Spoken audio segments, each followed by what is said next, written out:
विभीषण के घर पहुंचकर सीता जी का पता लगाया और उनसे मिलने के लिए अशोक वाटिका में पहुंच गए। राम जी की मुद्रिका माता सीता को देकर उनका संदेश दिया। जब सीता जी पूरी तरह से आश्वस्त हो गई तब माता से आज्ञा लेकर लंका नरेश के बगीचे में जाकर फल तो खाए, साथ ही बगीचा तहस नहस कर डाला। सैनिकों ने उन्हें बंदी बनाकर रावण के दरबार में ले आए। उन्होंने रावण को समझाने की हर तरह से कोशिश की, पर दशरथ ने ना तो उनकी एक बात सुनी और ना समझी, बल्कि क्रोध में आकर उनकी पूंछ में अग्नि लगाने का आदेश दे दिया। विकराल रूप रखकर हनुमान जी ने विभीषण का घर छोड़कर पूरी लंका जलाकर नष्ट कर दी। माता सीता से निशानी के रूप में चूड़ामणि लेकर वापस राम जी के पास आए। राम ने सीता के विषय में जब पूछा तो उन्होंने बताया।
उचित नहीं है, सीता को वापस भेज दो। रावण को अच्छी नहीं लगी।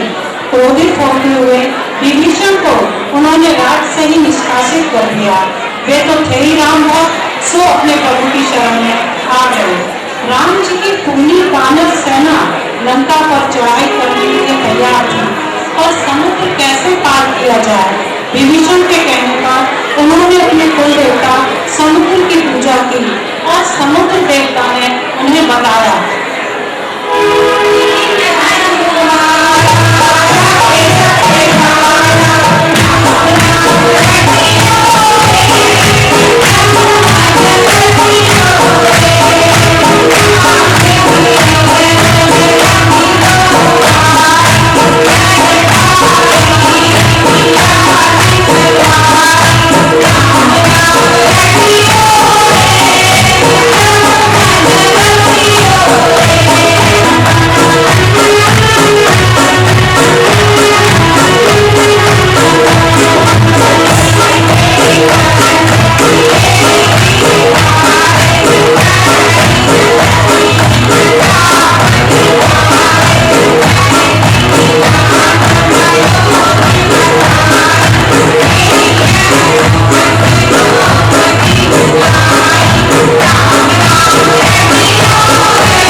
समुद्र पर सेतु बांधा।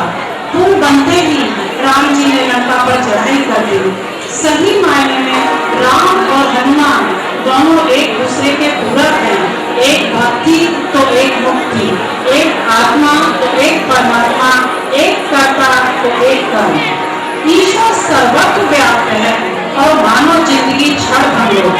रावण राक्षस होते हुए भी परम ज्ञानी था। वह जानता था सदगति या ईश्वर को पाने के लिए दो ही रास्ते हैं। पहला, प्रेम करके भगवान को बचो और दूसरा, शत्रुता करके भगवान को बचो। चूंकि शत्रु का नाम पल पल याद आता है, इसीलिए रावण ने यही दूसरा रास्ता अपनाया। राम रावण युद्ध हुआ। युद्ध में दशानन का एक सर कटता तो दूसरा रुक जाता। विभीषण ने राम जी को बताया, रावण की नाभ में अमृत कुंड है, जब तक वो नहीं सूखेगा तब तक रावण की मृत्यु नहीं होगी।